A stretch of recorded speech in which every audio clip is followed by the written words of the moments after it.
Okay. So a little bit about this research study about how small companies demonstrate security. So any questions to the information package before I move on? I'm going to say a little bit more about it actually in here, but I want to check. Okay. So, so this is a small qualitative research study where they did like 15 interviews with small companies, and the findings were there are 6 ways to demonstrate and assess security and basically build trust. So certifications, and I would say under certifications is like compliance, but without the actual certification. It's sort of the same box here. Then security questionnaires can be used, and reports such as penetration test. So someone external have looked and made a penetration test or some kind of an audit report. Then you can have security requirements in contracts. This is also often used. Here you sort of put trust in, okay, if things go wrong, I have a whole system that I trust that I can come after you and get some compensation. Usually, so this can become a pretty big headache if you have a lot of different contracts and each of them have different requirements. You have to keep track on what you promise in all of these different contracts.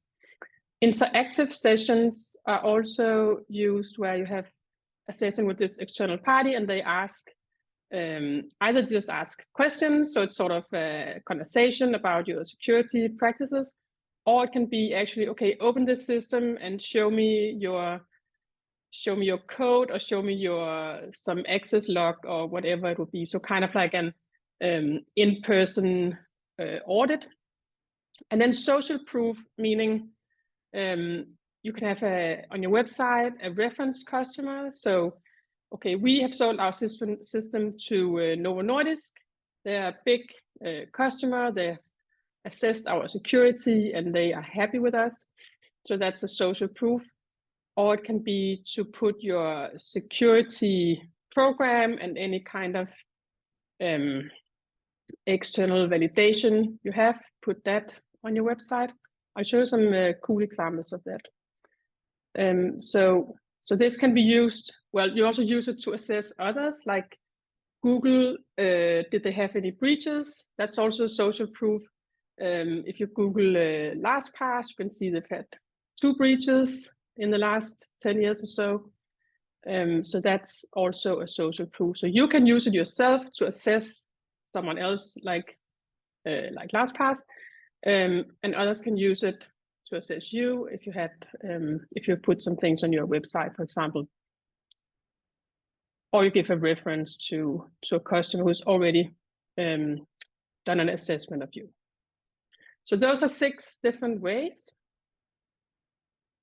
And a quote here from the study is that proactively sharing security policies takes away 90% of the discussion. So that's what we are preparing here, to proactively share the policies so that they can see you're already on top of this and takes away 90% of the questions. That's kind of the aim.